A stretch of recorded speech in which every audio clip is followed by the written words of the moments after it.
परमाराध्य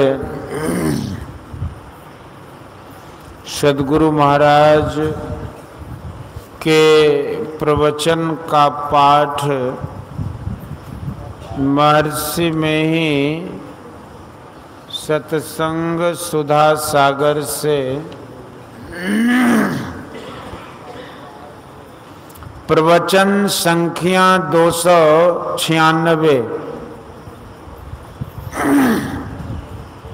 निर्गुण ब्रह्म की महिमा। प्यारी धर्मानुरागिनी जनता,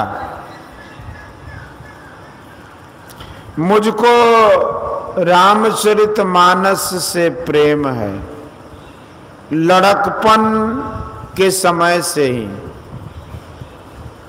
मेरा लड़कपन उस समय का है जिस समय देवनागरी अक्षर का प्रचार बहुत कम था।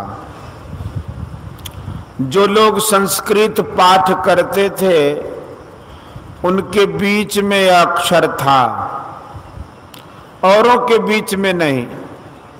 कैथी हिंदी की किताब सरकार के लोग विद्या के महकमे में देते थे।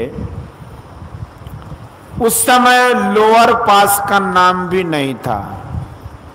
मेरे पिताजी श्री रामायण जी का पाठ करते थे।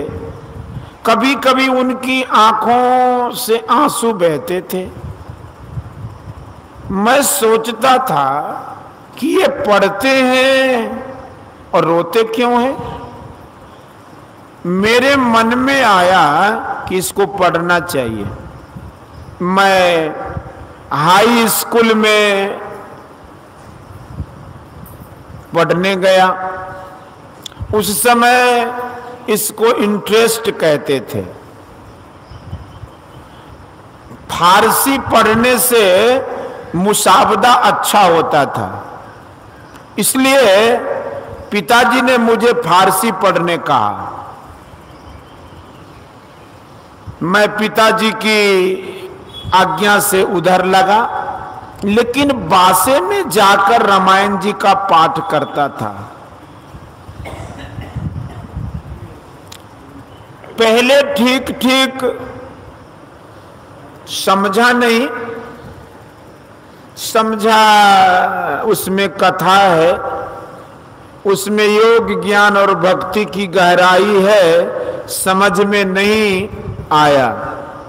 उम्र बढ़ी, थोड़ा थोड़ा समझने लगा। मैंने देखा कि जितना जितना सोचा उतना वह गहरा मालूम होने लगा। मेरे जीवन में जोड़ पकड़ गया कि पढ़ना छोड़कर भक्ति में जीवन बिताओ। एक परीक्षा होती थी, उसमें पहला दिन अंग्रेजी का अनुवाद अंग्रेजी में करने के लिए दिया गया था। विषय बिल्डर्स का था। इसका बयान करते करते मेरी कॉपी खत्म हो गई। मैंने गार्ड से कहा, मे आई गो आउट सर। गार्ड ने आदेश दिया। मैं चला सो चला ही गया। यह सन 1904 ईस्वी की बात है। हाँ, मैं रामचरितमानस की बातें कहने लगूंगा तो बहुत समय लगेगा, लेकिन उतना समय नहीं है क्योंकि मुझे अभी भागलपुर भी जाना है, इसलिए थोड़ा। रामचरितमानस राम भक्तिमय ग्रंथ है, राम का भक्तिमय ग्रंथ है। उसमें ज्ञान, योग और भक्ति मिश्रित है। केवल मोटी मोटी बातें नहीं है। भक्ति की पूर्णता ज्ञान और योग को छोड़ने से नहीं होती। और योग की पूर्णता भी भक्ति और ज्ञान के छोड़ने से नहीं होती। ये तीनों संग संग हैं। ज्ञान की बात परमात्मा के निर्गुण स्वरूप का वर्णन है, माया और जीव का वर्णन भी ज्ञान है। योग का वर्णन यह है कि भक्ति के अंदर में दम और शम को लिया गया है। इनको छोड़ने से भक्ति पूरी नहीं होती है। दम इंद्रिय निग्रह को और शम मनोनिग्रह को कहते हैं। भक्ति के अंदर ये दोनों बातें हैं। श्री राम जंगल जाते हैं, वहां सीता जी का हरण होता है। सीता जी की खोज करते करते हुए सबरी के आश्रम में जाते हैं। वहां श्री राम ने सबरी को नवदा भक्ति का उपदेश सुनाया है। वहां शम और दम दोनों पाए जाते हैं। जैसे प्रथम भगति संतन कर संगा, दूसरी रति मम कथा प्रसंगा, गुरुपद पंकज सेवा, तीसरी भक्ति अमान, चौथी भगति मम गुण गना, करे कपट तजिगान, मंत्र जाप मम दृढ़ विश्वासा, पंचम भजन सुवेद प्रकाशा। छठी भक्ति में आते हैं तो कहते हैं कि छठदम शील विरति बहु कर्मा, निरत निरंतर सज्जन धर्मा। यहां दम आता है। बहुत से कर्मों के करने से मन में आसक्ति का भाव नहीं रहे, बहुत से कर्मों से अपने को बचाए रहे और सज्जनों के धर्म में चले। सज्जनों का धर्म यह है कि 5 पापों को छोड़ दें, अर्थात झूठ, चोरी, नशा, हिंसा और व्यभिचार। इन 5 पापों को छोड़कर कर्म करे। यह सज्जनों का धर्म है। 5 पापों में से कोई एक भी कर्म करे तो भक्ति में कमी होती है। इंद्रियों को रोकते रोकते उसके रोकने का स्वभाव हो जाए, यह दम है। कोई इंद्रिय निग्रह करता है तो ईश्वर की ओर क्या प्रेम होता है। इंद्रिय निग्रह केवल विचार द्वारा नहीं होता, इसके साथ योग होना चाहिए। योग साधन में अवस्था बदलती है। सपने होई भिखारी निरपरंक नाकपति होए, अजागे लाभ न हानि कछु तिमि प्रपंच जिये जो। मोह निशा सब शोभनिहारा, देख ही सपना अनेक प्रकारा, यही जग जामिन जागहि जोगी, परमारथि पर पंच वियोगी। इसको नहीं लेते हैं तो इंद्रिय निग्रह नहीं होता है। योगी जगते हैं। क्या जगते हैं? वो 3 अवस्थाओं में नहीं रहते हैं, चौथी अवस्था में रहते हैं। जगने में अचेत, स्वप्न में अचेत, सुसुप्ति में अचेत। को स्वामी तुलसीदास जी कहते हैं कि 3 अवस्था तजो भजो भगवंत, मन कर्म वचन अगोचर, व्यापक व्याप अनंत। विनय पत्रिका। 3 अवस्था को छोड़कर भजन करो। भजन करने के लिए 3 अवस्थाएं छूटे, चौथी अवस्था आवे, तब स्थूल विषयों का संग जो इंद्रियों को होता है सो छूट जाता है। बिना योग के इन तीनों अवस्थाओं से छूटा नहीं जा सकता। रघुपति भक्ति करत कठिनाई, कहत सुगम करनी, अपार जान सो जेहि बनियाई। जो जेहि कला कुशलता, कहाँ सो सुलभ सदा सुखकारी। सफरी सन्मुख जल प्रवाह, सुर सरे बहे गज भारी। जो सरकरा मिले सिकता माँ, बलते नहीं बिल गावे। अति रसग सूक्ष्म पिपील का, बिनु प्रयास ही पावे। सकल दृश्य निज उदर मेली, सोबई निद्रा तज जोगी। सोई हरिपद अनुभवई परम सुख, अतिशय द्वैत वियोगी। शोक मोह भय हर्ष, दिवस निश देश काल तह नाही। तुलसीदास ये दशाहीन, संशय निर्मूल न जाहि। गोस्वामी तुलसीदास जी की वाणी आश्चर्य में डालने वाली है। जो जई कला कुशलता, कहाँ सो सुलभ सदा सुखकारी। सफरी सन्मुख जल प्रवाह, सुर सरे बहे गज भारी। जो सर करा मिले सिकता मा बलते नहीं बिल गावे, अति रसग सुछम पिपील का बिनु प्रयास ही पावे। इनको पढ़ने और ऊपरी भाव से समझने पर मोटा भाव समझा जाता, लेकिन है यह योगाभ्यास। इसलिए वे कहते हैं कि सकल दृश्य निज उदर मेल सोबई निद्रा तज जोगी, सोई हरिपद अनुभवई परम सुख अतिशय द्वैत भी होगी। जो कोई चींटी और सफरी बने वह योगी हो जाए, अर्थात स्थूल भाव में अपने को नहीं रखकर सूक्ष्म भाव में अपने को रखे। संसार में रहकर सूक्ष्म भाव में नहीं रहा जाता, जो अंदर में जाता है वह सूक्ष्म भाव में जाता है। यह बिना योग के नहीं होता। नींद को छोड़कर योगी अचेत होता है, सूक्ष्म में प्रवेश करता है, तब इंद्रिय निग्रह होता है। यह किधर रहता है? अंदर में लौटकर सूक्ष्म भाव में रहता है, परमात्मा के प्रकाश में रहता है। बिना किसी आड़ के वह पर्दा से एक सहारा पाता है, वह सहारा प्रकाश है, ब्रह्म ज्योति है, जिसको पाकर ईश्वर मुख होता है, संसार मुख नहीं होता है। ईश्वर भक्ति में यह प्रकाश पाना बहुत जरूरी है और इसके लिए योगाभ्यास चाहिए। अंदर का प्रकाश ब्रह्म ज्योति पाना है और ब्रह्म ज्योति के अंदर अपने को ले जाना होता है। तब इंद्रियों को काबू में रखने के लिए हमें बाहर संसार में इधर व उधर जाना चाहिए, सो छूट जाता है। इसलिए छठी भक्ति में दम कहा गया है। इससे ईश्वर की ओर घूमने का बड़ा यत्न है। योग अभ्यास में यही नहीं समझना चाहिए कि कठिन ही कठिन है, कठिन भी है और सरल भी है।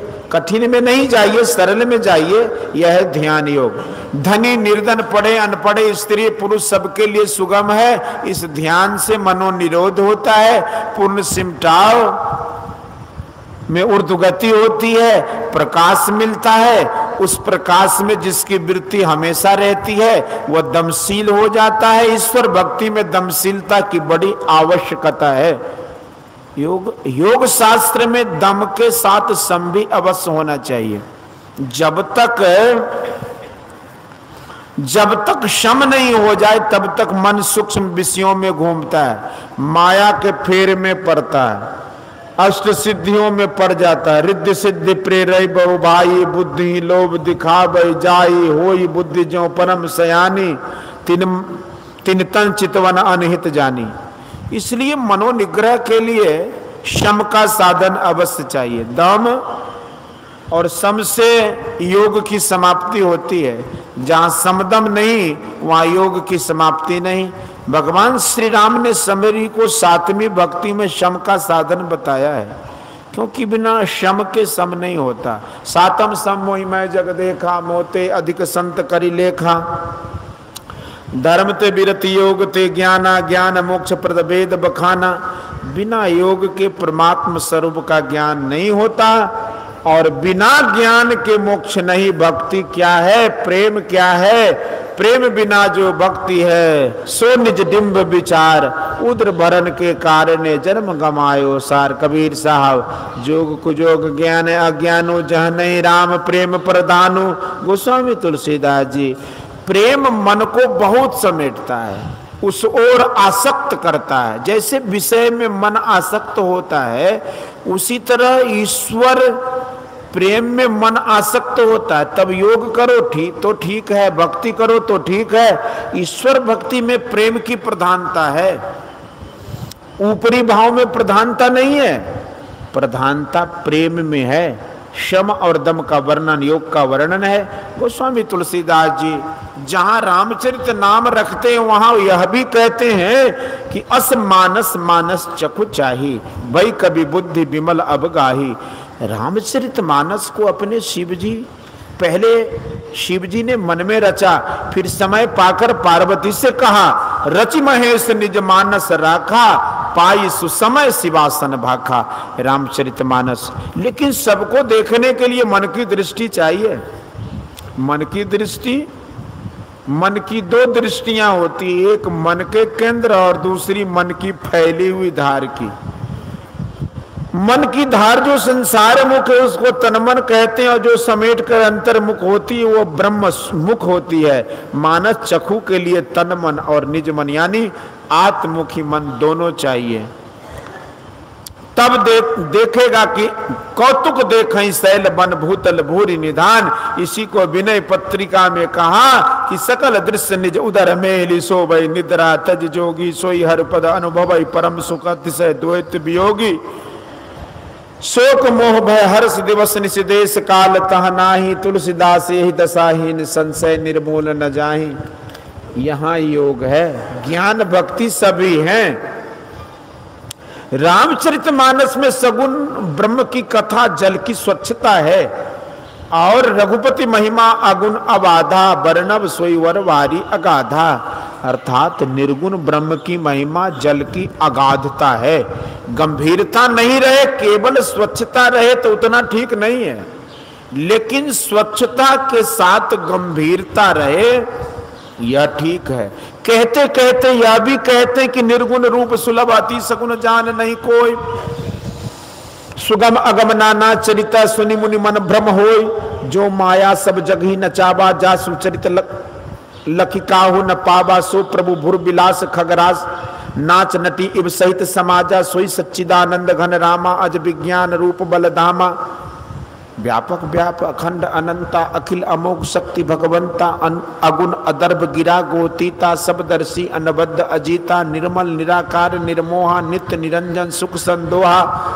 प्रकृति पार प्रभु सब उर्वासी ब्रह्म निरीह बिरज अविनाशी। यहाँ मोह कर कारण नाही रवि सन मुक्तम कबहू की जाही। इस तरह गोस्वामी जी ने निर्गुण तत्व को बहुत अच्छी तरह दृढ़ा दिया है। फिर यह भी कहा है कि भगत हेतु भगवान प्रभु राम धरऊ तन भूप किए चरित पावन परमा प्राकृत नर अनुरूप यथा अनेकन वेश धरी। नृत्य करे नट कोई सोई सोई भाव दिखावई। आपुन होई न सोई।